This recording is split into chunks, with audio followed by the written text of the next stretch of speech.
This is the Vale Renegades podcast brought to you by Nick and Sam from the local Vale Renegades club at Firestorm.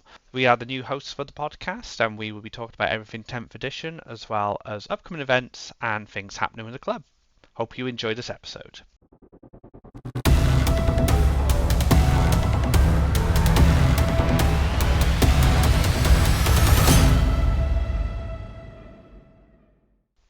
Hello and welcome back, everyone. It has been some time since we've been on this podcast. Unfortunately, COVID got me and I haven't had time to do it since. But it's great to be back, and I am back with none other than Sam. How are you doing, dude?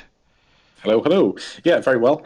Still managed to have dodged the COVID bullet, as it were. But I think you're just getting riddled with it, right? Saving all the rest of us. This is my fourth COVID bullet, so I am a bullet sponge, you could say, as far as COVID goes. But yeah, it sucks, but we're back. We're here to talk about upcoming events, and events have passed, and with the big balance data slate coming out, and how that shaped the game, and that's how that's going to shape future events going forward. Mm-hmm. So let's touch on the last Rumble. I was just saying to you that it feels like an age ago since that happened. You probably have a better memory of it than I do because I've been to like an event before then. Tell me a bit about it. Yeah, sure. So it does absolutely feel like it was ages ago, and I think that's very much due to the fact it's sort of pre-data slate, right? So it's almost like a previous edition at this point, I suppose.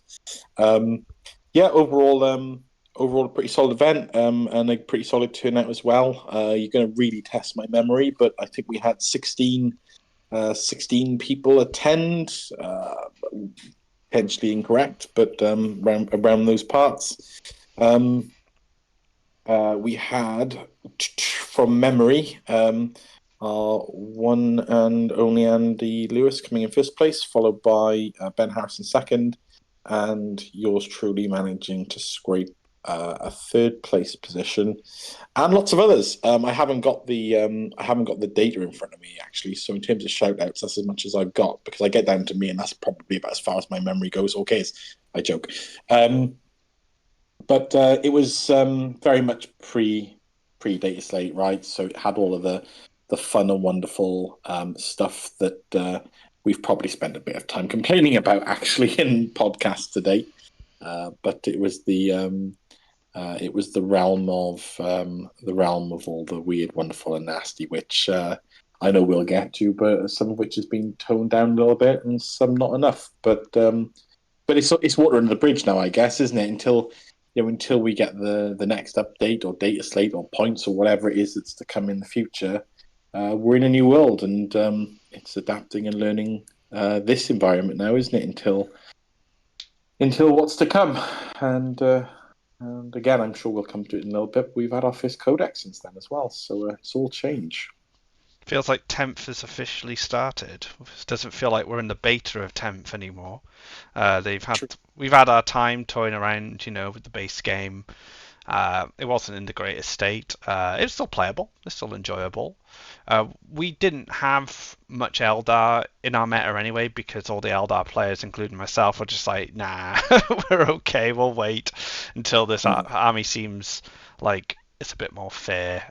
But the balance data slate did hit Eldar. Probably not as hard as I expected. Actually, some other armies got hit quite hard, which I didn't expect either. And I think that was a mechanism they put into play to kind of like balance. It's like it was almost like a preemptive balance. Like if we're gonna balance the top dogs, we need to balance the armies that will move in their place beforehand. Mm-hmm. Whether that works or not, we'll see a few months down the line. But yeah, Rumble, as you said, Andy taking first, Ben taking second with Orcs. That's GSC Orcs, and you taking first with Space Marines.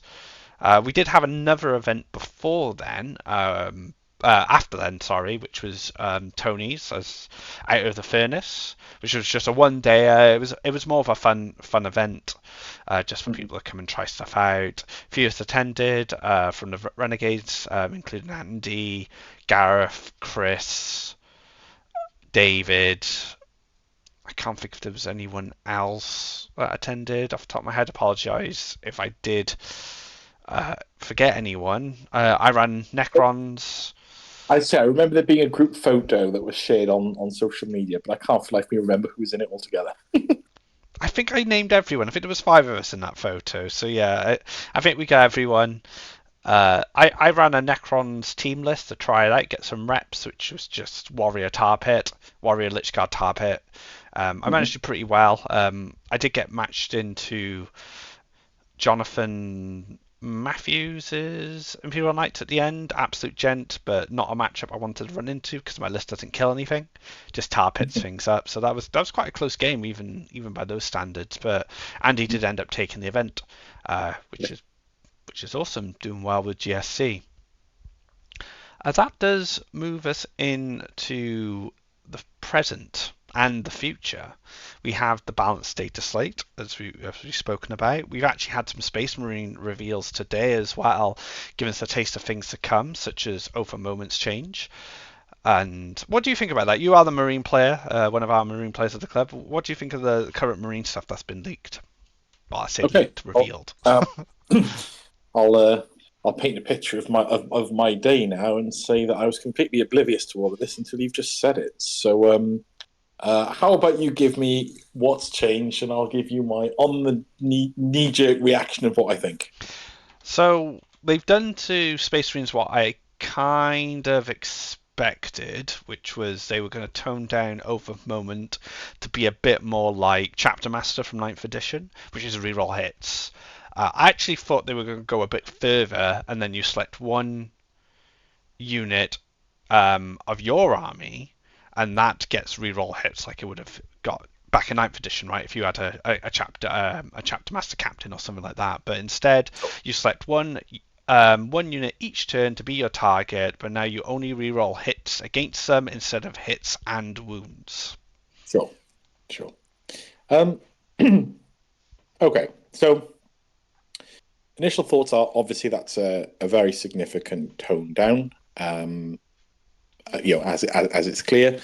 I guess what I probably bolster with that is that allows you to make more use of the actual twin linked rule, which does exist, quite commonly throughout the Space Marine roster. So, there is still a world where I think there are still going to be a significant list of data slates that are still going to benefit from the reroll hits and wounds from that.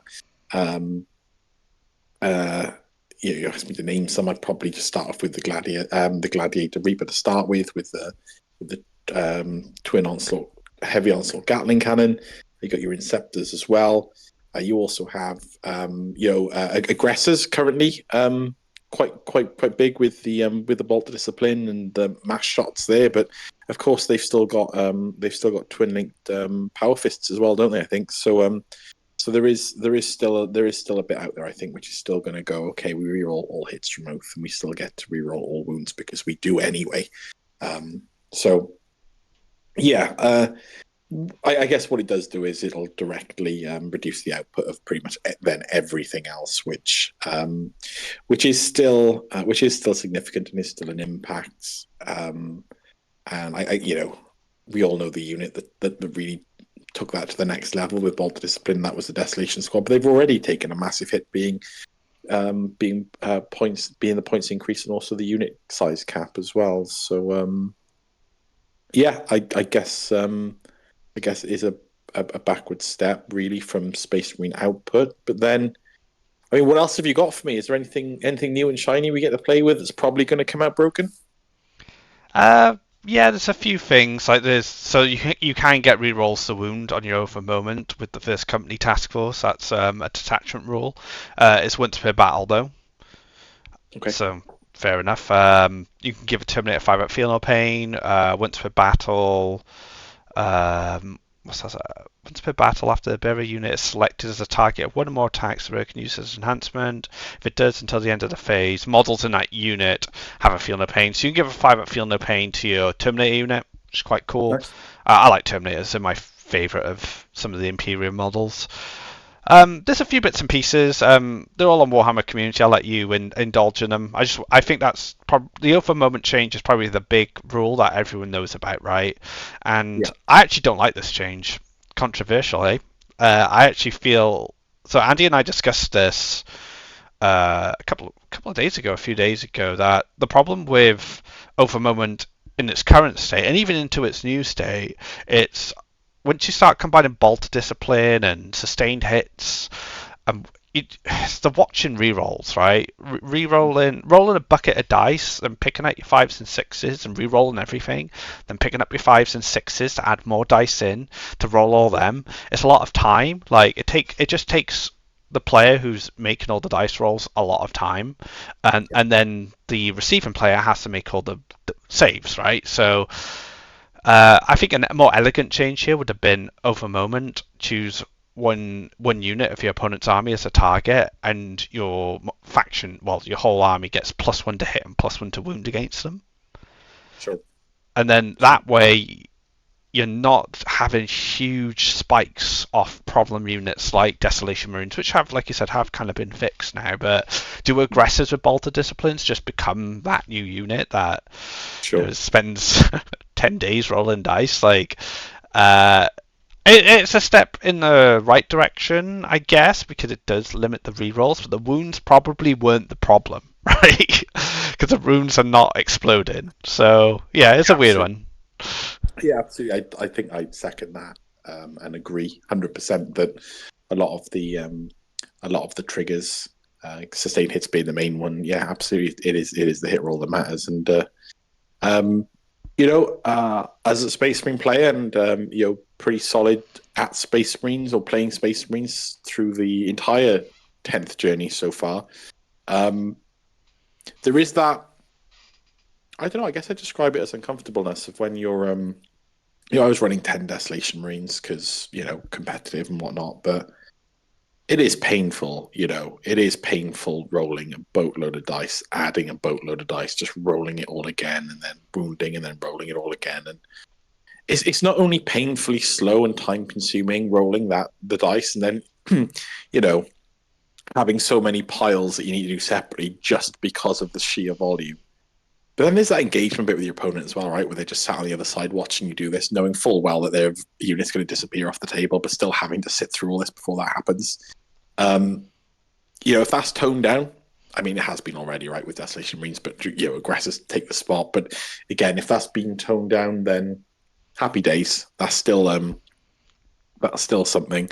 Although I do think, and I don't actually run aggressors, and I haven't yet, but I think their weapons are twin linked anyway, right? So I think they get to reroll all their wounds too. So same difference. At least it's not indirect, I suppose. And it's a shame Yeah. that from an index point of view, and maybe the codex fixes some of these problems, but the ten Desolation Marines with Bolt Discipline, that was such a fundamental part of Marines for that index, the index duration.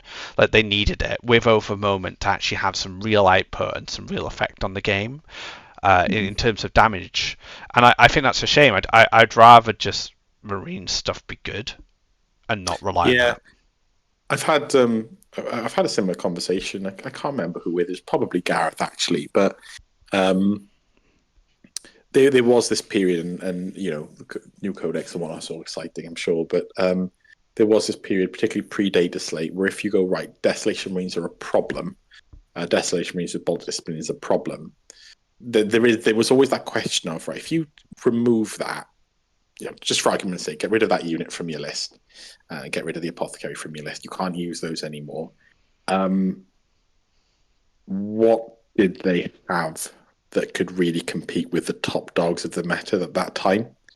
And even though Desolation Marines were painful to play and painful to play against, when you're in a world of Eldar and you're in a world of Genestealer cults, they were your one thing that gave you some sort of play, right? At that time, particularly, I'd say for Space Marine players at least. I might be wrong. There might be people shouting at whatever they're listening at this through at the time, but I perhaps use them as a bit of a crutch with my list building, but and maybe it was lack of imagination on my part, possibly, but I'd actually struggle, I think, particularly back in those days, to put Space Marine lists as competitive and not run them. Again, that might be a limitation on my part, which I'm open I don't to agree. I think you. criticism. I think you hit the nail on the head. Like the problem with units like this, and the Wraith Knight's a perfect example, because of what they do within the faction. They warp your list building. Your list always starts with a Wraith Knight or 10 Desolation Marines for Bolter Discipline, and then you build around it. And we've seen changes to the Wraith Knight. It's more points now. It's devastating wounds, doesn't kill loads of infantry. It was a good, much like the Desolation Marines in some ways, but not quite as high in power. Desolation Marines can kill infantry, but they can also kill vehicles, and the Wraith Knight had that same power problem. Because of devastating wounds and how they worked before, they could kill vehicles really easily, but then they could spike sixes or just make sixes with fake dice to kill infantry. And I think one thing GW wanted to do with the game, which they've mostly been successful with, I think only time will tell, and maybe some hindsight in a couple of years. They want units to have specific roles. These fight infantry, these fight vehicles, these fight monsters, these fight flyers, etc. Yeah. And units like Desolation Marines, units like Wraith Knights, they do everything, and that's not what they want. And we've seen them be toned down in response to that.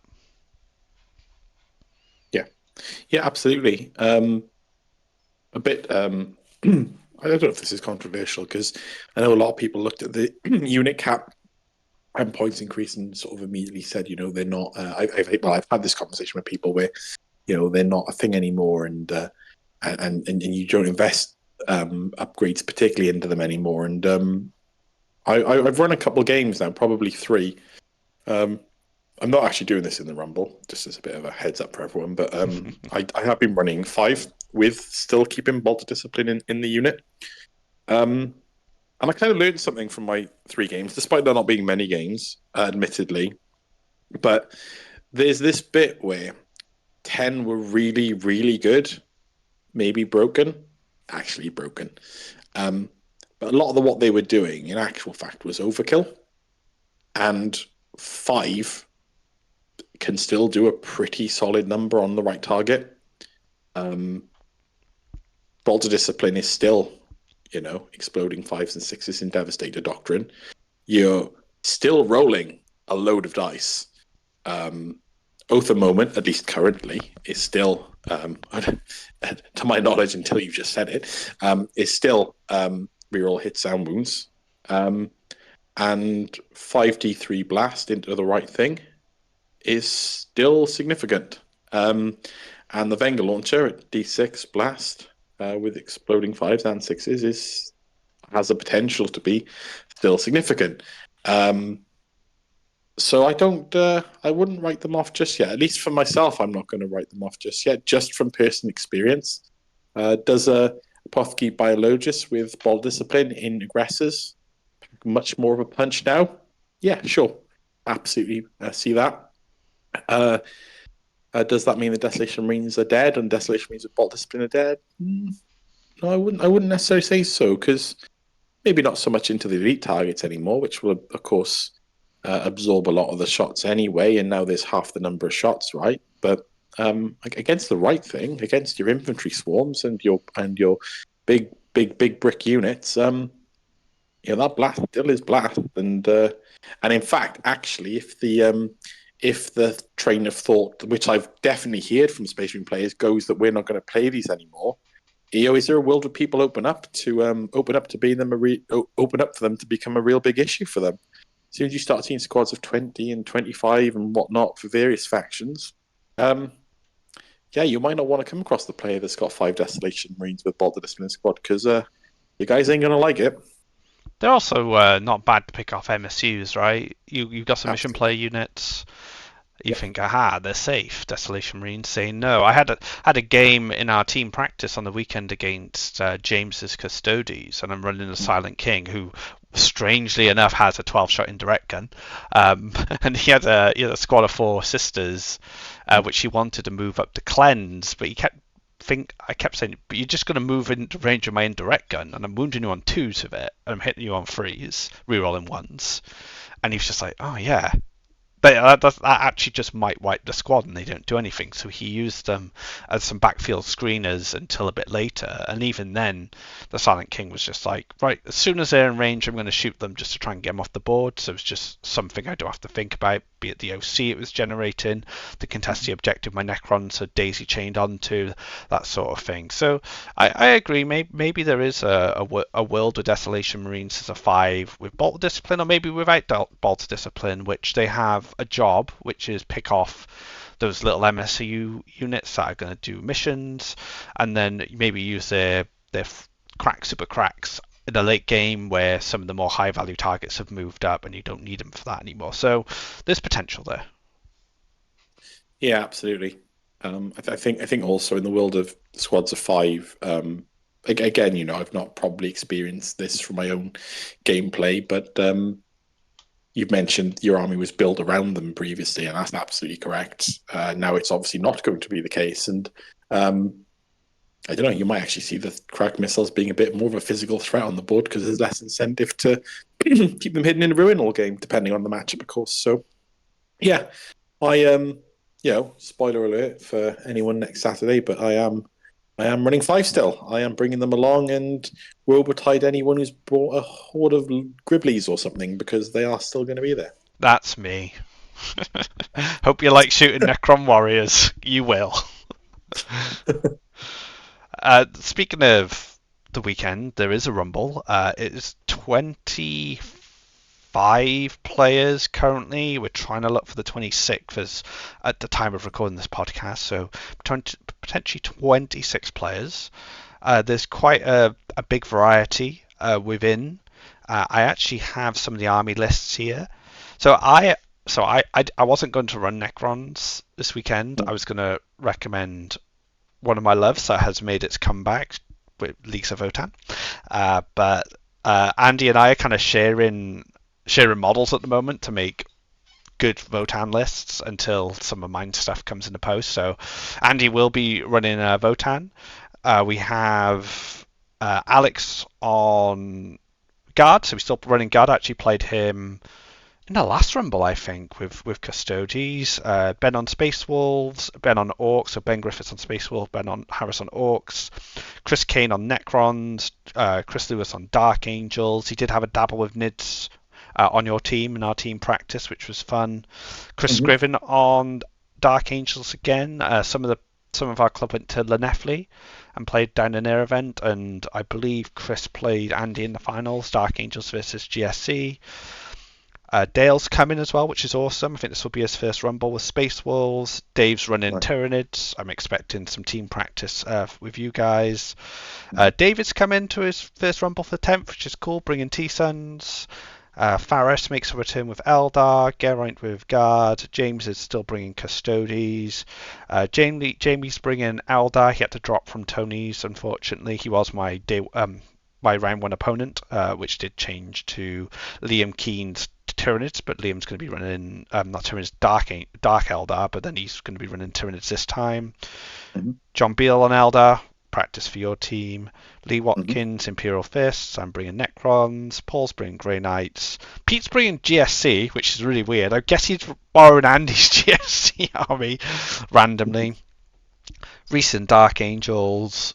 Rob on Drakari. Yourself on Space Marines. Simon Price on Tyranids. And Taft's actually on CSM. I've never seen him play anything but Raven Guard since I've known him, and he's now played CSM, which is wild. So, as an overview of the meta, what do you think of that? There's quite a lot of Dark Angels, quite a lot of Tyranids. Yeah, I think Dark Angels, particularly on the Space Marine front, has been rumbling away in the background. I think we've all sorry, excuse me. I think we've all recognised that there is some absolute strength and durability there, and I guess we're going to see that put to the test this coming Saturday. So that's good. I think you've got a smattering of the good within that. It's nice to see that it's not completely dominated by the top dogs, but we will see several Eldar lists, and Gene Stealers there competing, no doubt. We've got some new Tyranid representation, so I think that'll be really good for the for the club to be exposed to what's new on the giant or numerous bug front. We've got, I mean, there's a couple of other Space Marine factions there. I'm not sure if have we got Gareth coming to this one, bringing Space Marines, or is he not coming No, to this one? no Gareth this time, unfortunately. Gareth this time. So I think I'll be doing the test for both of us then, because specifically I'm giving Black Templars a whirl this time. And yeah, some interesting other variety within that. It'll be nice to see Guard on the table. It'll be nice to see CSM out there as well.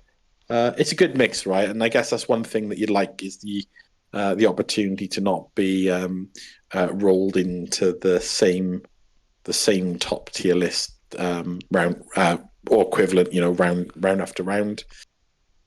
So yeah, I'm looking forward to it. I think there'll be a lot. I think there'll be a lot to play for sort of the top tables. Given the nature of some of the competitive armies within that, I haven't looked at the lists. I don't know if we've got visibility of the lists yet. Not visible yet. No. Not yet. Okay. So yeah, in terms of factions, there's definitely some potential there. I mean, we've got full representation from. I say my, but I'll say our team for the team events. There'll be a lot of team practice going on, so I'd like to think there's going to be some good performances within that. No pressure, guys.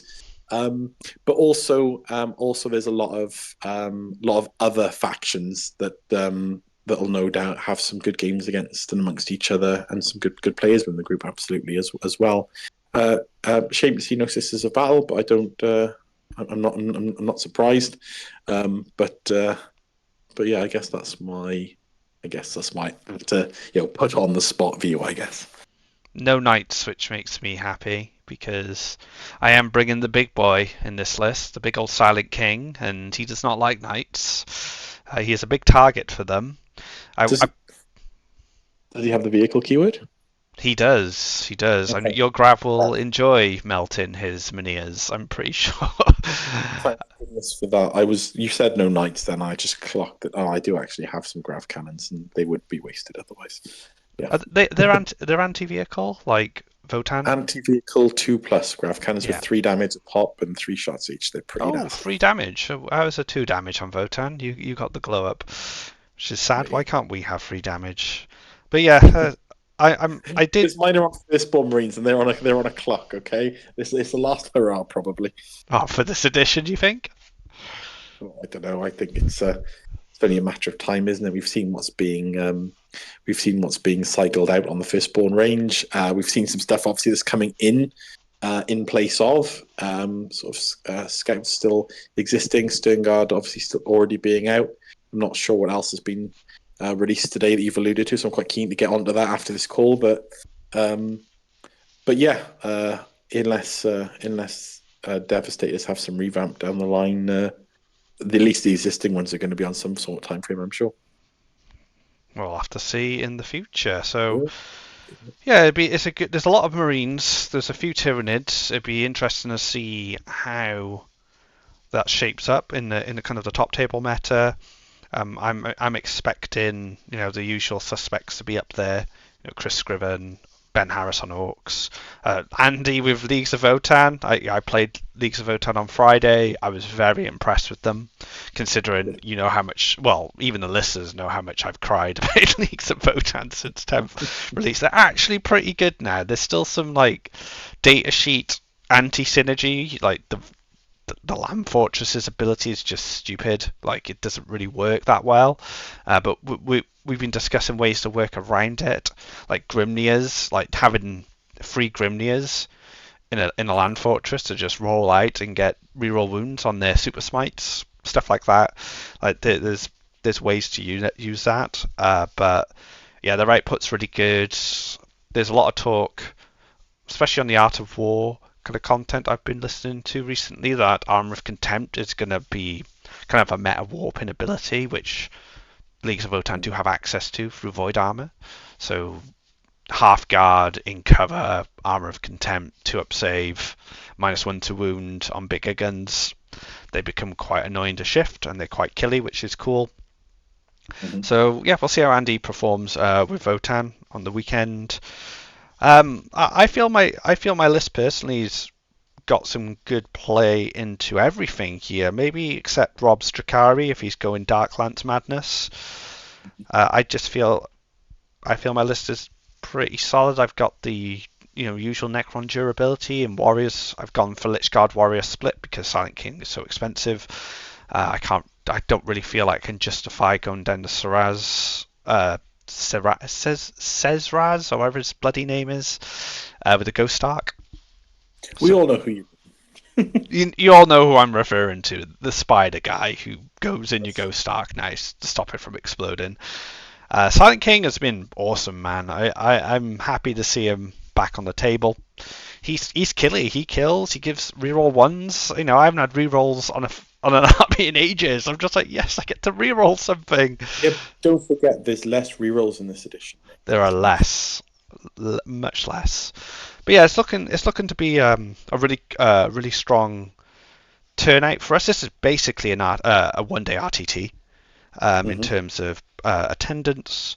We have great players from Ryan Ronda. We have some Newport players come in, well, including myself, but Vale Renegades. Cambran players. Sam, we have a Cambran player come in. That's me. And yeah, we have some guys from down Swansea, Llanelli way, which is awesome. So it's gonna be an awesome event, and we're gonna be covering the aftermath of this event shortly after it takes place. Just to kind of make up some time for podcasts we've missed through COVID and stuff like that. So yeah, we'll be able to we'll talk about that afterwards. Absolutely. So just one last thing to talk about, which I didn't put in our talking points, but it's just come to me. I think we should discuss it. Is Team Wales. Sure. So there's been a little bit. There was a little bit of drama of Team Wales on a Reddit post, and I'm not going to go into that because I don't really want to highlight the drama specifically. However, it did give us a kind of a way to talk to the members of Team Wales. WTC officially respond and say, "Hey, just reach out to the guys. We'll have a chat to them." So Andy and myself reached out to Gavin Kev from Team Wales, and we had some awesome back and forth conversations talking about like Team Wales, its future, how we can make it more inclusive, more transparent, and more reflective of the national interest. And I think that's been achieved through some of the changes that have been made by Gaz and Kev. There's a Discord server now which everyone can join. I'd definitely encourage everyone to join the Discord, say hi, get to meet fellow nationals who want to be involved in the WTC. And you can also apply to join Team Wales if you want to represent your country in the World Team Championship. So just an awesome way to make it really transparent, really inclusive and accessible. And yeah, I've applied myself, and I hope you guys do too. How about you, Sam? Have you got interest in applying? Yeah, absolutely. So I had the invite to join the to join Discord, and initially I probably admit that I've not been so clued up with all that's gone on. And I've been involved with a lot of conversation within the club, but like you've said, around any dramas or whatnot, I've probably not been first hand to that. But yeah, as a club member of the Vale Renegades, which in my opinion, I know it's a shared opinion, is a very much established and also developing club when it comes to skill level. I think opening up access for these larger events to members that probably wouldn't have previously potentially had the sense of access to that, I think is really important. And for myself personally, yeah, absolutely. I think setting a goal with anything you do in life really is important, and focus and plan for the steps it takes to achieve that goal. And I think from a hobby part for me personally in my life, I think being able to attend an event at an international scale would definitely be a benchmark. I want to see myself be part of, and and knowing that there's going to be a more accessible means to sort of address those aspirations and goals is important and really well received. So yeah, I think it's absolutely positive. I'm very excited, and I just need to get a lot better now, right? but yes, definitely an aspiration for mine down the line. And I think that's something they're trying to encourage now. Everyone can get on the Discord and chat and interact with each other. And when you join, when you apply to become a squad member, that doesn't necessarily mean if you don't get picked for the main WTC team that you have no role within the squad. Like there's opportunities to be a coach, just being like a practice partner for the eight man team that gets picked. So there's loads of opportunity to improve within Team Wales itself, and now of course that also spreads out to our own clubs. Like if let's say for example Sam and I end up just being coaches or just being involved in some way, which takes us to Belgium on a staffing kind of position, that would give us a wealth of experience. Being exposed to some of the top players, all the top players in the world pretty much at this game, and we've been able to bring that knowledge back into our own club, and that feeds back into our club, and they get better. So overall, like having Team Wales being this open is great for everyone, including Team Wales themselves. They get access to more talent.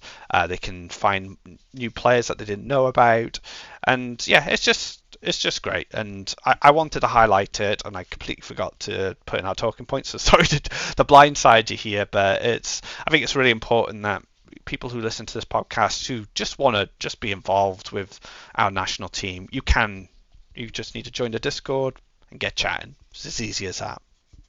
Yeah, listen, it's got me really excited. Even though it was a surprise, it was definitely a welcome surprise conversation today. And for someone like myself who's looking to sort of take their game to the next level and better their play and adaptability to circumstances and challenges. I mean, having access to some of the best players in the country. And absolutely, we've got some crackers in the club, which are obviously competing in that world. But having that wider pool of potential practice, and like you said, access to taking part and seeing and witnessing and talking, it's a great means for those that are keen to sort of take things up a notch. Which I guess I'll again speak for myself personally. I'm sure for several others in the club, we're definitely interested in that area. Yeah, 100%. Like, we'll see what comes of it. Things like the team selection will probably be happening over the next few months. I don't know the timeline personally, but I'm sure we'll be let us know in the future. But yeah, I'll leave a link to that Discord in the description. So if you'd like to find where that is, it'll be in there, nice and easy for you guys to get involved. So yeah, I think this is a bit of a shorter one than usual, but we're in the flow of change right now. The balanced data slate's been out about a week. Is it a week now? Just over a week? I can't remember. Did it come out last Friday or the Friday before? Yeah, it was recent, and I think that is the justification, right? We could, like we've previously, we could really drill into the last rumble, and we could really go into the lists and whatever else that we've done historically. But in real terms, there's been a data slate. The past is the past. We're in a different world now, and it's all about sharing and discussing things which are on point and relevant, right? And I think the data slate kind of not voids the experience for those who took part. I absolutely enjoyed it, and I'm glad we've been able to share the successes. But in the same breath, we're in a new world, so let's move on with it. Exactly, yeah. And we got, team event coming up soon. We got loads of practice for, which is amazing, and we'll get to see how this new balanced state slate shapes the team meta, because a team environment is so much different to singles. And we might see some armies come out the woodwork we wouldn't expect. I actually think Death Guard has a lot of play in disrupting armies like Necrons by messing with their OC. That's why Silent King's also there. Tyranids, demons, stop making me battle shocked. I don't like it. Silent King says no. I'm keeping my OC. Thank you very much. So yeah, there's like there's been adjustments in kind of the general rules of the game, devastating wounds, not being able to kind of auto pass battle shock in your opponent's turn, so armies like Tyranids and Demons get to use their core mechanic, as well as like balance changes through factions or points changes.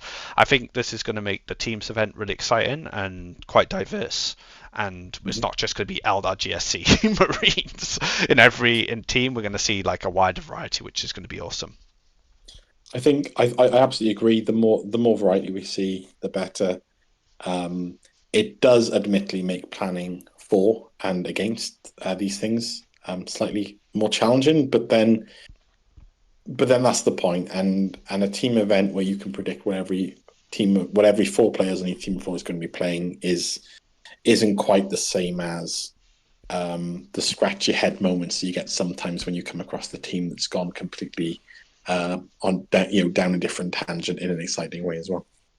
And I think from that standpoint as well, the longer we get into the game, the cooler that's going to be, because right now we have the indexes, and with the index detachments, Tyranids just gain 5 or 6 additional detachments. I can't remember if that's included in the index detachment as well. Let's just say 6, unless you know do you know the numbers? It's 6 or 5, 7? I actually don't, and I'm going to pose a question, which I'm going to guess by your question. You might not know the answer to, but is the index overwritten now that there's a codex, or does the index part of the codex as well? It's part of the codex. So they do keep the invasion high fleet, and then they have 5 or 6 additional.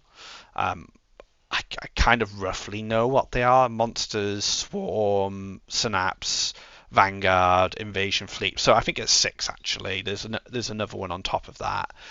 But if you take in the detachments, so Tyranids have just got their codex. The Vanguard fleet is looking like the most popular at the moment because it's probably used in the model range more, or the new lictors and stuff like that. But so you've got those 6 detachments just in Tyranids. Space Marines are about to get 6 new detachments, and everyone else is on indexes. So when it comes to that preparation period, you could have quite an experimental NIDS list or a Space Marine list that has been teched out for a specific role within a team, which we could have no chance in hell of prepping for, right? So that's quite exciting. But let's think a year down the line when we have 12 codexes out with 6 attachments each. It's gonna make the game really fresh, I think, in the long term. Do you think there's a risk that we'll be in a similar position that we saw in Ninth, where certain sub factions for certain armies were basically unseen just on the basis that internal balance and external balance is difficult when you've got such a wide pool? You listeners and yourself probably fed up of me rattling on about Battle Sisters, but I was bloody Rose from start to finish, wasn't I? Because there was no point really, and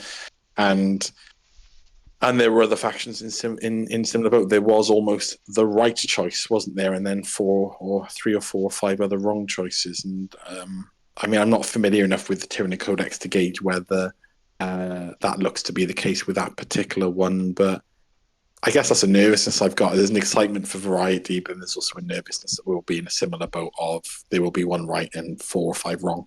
Do you get me? Yeah, there's always going to be that risk, and I guess it comes down to GW's balance, right? Balance on release is always something I'm going to be skeptical for GW. Just it's a massive game, so many factions. I got to give them the benefit of the doubts in that sense when it comes to release. Looking at the Tyranid Codex so far, there's at least, not including the index one, which I still think is a good detachment. But there's at least 3 detachments in there that look solid. Maybe the Vanguard looking like the best one out of all of them. Hopefully, maybe not in singles, but in teams, there is a role for the majority of the detachments that could be filled if you wanted to take that detachment for a specific job. For Necrons, I think if we look at Necrons, for example, their current detachment is, I think, a great defender detachment because you reanimate, you get stuff back, your characters come back to life. that sort of thing. But maybe in the Necron Codex in the future, if I wanted to play an attacker, there's a really good Novok style destroyer cult that's really good for attacking and playing Sure. aggressive, and I can take that role in a team instead and still play Necrons. So I think that's going to be the main test for those detachments in a teams format. In a singles format, I mean, min-maxing is always going to happen, right? Like you said, you played Bloody Rose for as long as you can remember with Sisters as your main detachment, and that's because it was optimal, right? It was the most optimal detachment you could take for the faction. Absolutely. Yeah, absolutely. Yes, well, like I said earlier, it is a very much a wait and see, and I do hope. It sounds encouraging, actually, from your summary of NIDS, and my fingers are crossed. We see that within future detachments. It would one of our most popular factions in across all clubs, probably in or against all players, is Space Marines. And I know we've got this nice bit now where color doesn't matter in a sense, but there's some factions out there, Imperial Fists, namely, off the top of my head, maybe White Scars as well.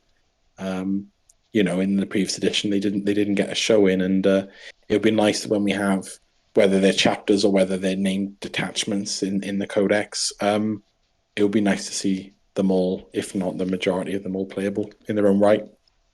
They're definitely been represented. The new detachments, I don't think they're called like the Raven Guard detachment, but it's a sneaky detachment which has the spirit of Raven Guard, and then there's the Sure. Gunline detachment which has the spirit of Imperial Fist. So those Sure. spirits will be kept within those detachments, and I'm kind of hoping that's the same with Eldar in the future. You have your Ulfway, your Beltan, stuff like Mhm. that. But like you said, you could have Imperial Fist Space Marines painted that way, and you could still run them like Raven Guard if that's your playstyle. That's that's Gosh. that's the beauty of like the game as it is right now. Maybe from a lore perspective, doesn't make a lot of sense. I'm not really into the lore personally, but yeah, I kind of like that accessibility, and I hope the spirit of that accessibility is kept throughout 10th. Just another spoiler for the upcoming weekend. If anyone's got any issues with the Space Marine Army that contains probably about 5 chapters colors at this point, you ain't gonna like mine because I'm doing a lot of borrowing, swapping, and sharing to run the list I'm running, and yeah, you'll definitely see a colourful army, that's for sure. I've seen a lot of "Can I borrow this" in our WhatsApp Yeah, for this upcoming event. yeah. Like And Andy's borrowing I'll loads of tell you, Votan off me. um, if I may, and I think for any that might be listening that are perhaps newer to the club, or maybe if they've just stumbled on this by chance and wondering what the Vale Renegades are actually. I visited a fellow club member yesterday, who kindly responded to a post that I put up in the Discord, and for the purposes of the Rumble this coming Saturday, the individual has lent me 10, 10 models actually, and 10 fun ones of that. And I was obviously grateful, see and thank the individual, but I was sort of reflecting on that. And isn't that something where what would potentially outside be deemed potentially as just a stranger, you're connected by a club, has given you or given me retail value, I don't know, £70 worth of I say worth, £70 valued. I'll say, not sure if it's worth the amount we pay for it, but £70 worth of stuff, and well painted, well loved and looked after, and and given to me to care for and use in a tournament. And yeah, you're right. We have seen a lot of people post in the chat, "Can I borrow this? Can anyone lend me this?" Or I am, borrowing or lending X, Y, or Z. And that's brilliant, isn't it? That level of trust within our community around the players and the fellow players that will look after what you're interested in them with. And I'll give a shout. I'm borrowing some miniatures from Gareth Roberts, and I gave him a massive thank you yesterday. But then also in reflection, uh, that level of trust has been put into me to look after what is not only, has got a price tag on it, but has also had a lot of time and effort put into it like we all know what goes into this hobby from individuals. Yeah, that's a real compliment, and you know, I'm happy that there's people out there that have built those relationships within this environment, our community, that can have that level of trust to look after these things. So, yeah, I just wanted to say that actually, an absolute positive, which we're now seeing more of, as you mentioned. Yeah, I just want to mirror that as well. Being able to borrow models is a big deal when you can, especially at events, right? It helps relieve some of that weight on spending. Hmm. And you may not even like the models you buy. I've got plenty of models that I don't use because I don't like them and what they do anymore. So being able to try things out, even if it's through proxying, but also through borrowing at an event, is great. Big shouts to Anna, giving Ben like a few trucks and a few other orc miniatures to take to Belgium for the Hmm. WTC. Like that just goes to show like how much of a tight knit community we are, where we have that level of trust of just borrowing models and being happy to lend them. Like I know when we went to Elements Games, I forget the name of the event, but I brought an Eldar army with me, a Necron's army, and half a Votan army with me. I had so much. I have a bigger bag now, so if that happens in the future, I probably could accommodate it a bit better. But you know, I'm more than happy to lend out an entire army to someone as long as I have the capacity to bring it. It's Hmm. it's being able to try something that has such a huge monetary value before you want to make that purchase yourself is extremely valuable. And anyone who lets you do that, like, is a great thing. Like, from my side, being able to lend stuff to people before also being able to borrow stuff from people. Like Andy's borrowed me Votan on Friday, which I hadn't bought yet, and I probably wouldn't have bought them unless I had played them that Friday and gone, damn, I really like this army again. This is awesome. They've done something really positive to make them play and be fun. So now I've bought those models myself. But if I'd bought those models and played with them and gone, damn, this army's still terrible, I would have been buyer's remorse would have been heavy, man. I can tell you that. Absolutely. Well, look, Yeah, that's great. Yeah, it's a nice point to end on. Actually, I don't know whether this is the ending point. I know we've come to the end of the list, but yeah, yeah, absolutely a positive point. yeah, definitely. I think that could wrap up this episode. We do have another episode coming out, hopefully next week now after the Rumble, which we will talk about the event itself, how we progressed personally through the event, and how the meta shaped up with the new balanced data slate. Be sure to check out our Discord and our social channels. We often post up images from like photos from our events, painting projects, work in progresses, stuff like that, which is really cool. And be sure to check out in the description below the Welsh team Discord. Get involved, apply. Even if you don't want to be a player, you can still apply to be part of the community and help the Welsh team perform really well in next year's World Team Championships. So yeah, that concludes this episode, guys. Thank you very much for everyone tuning in, and Sam and I will see you next time. Take care. Thank you. Bye bye.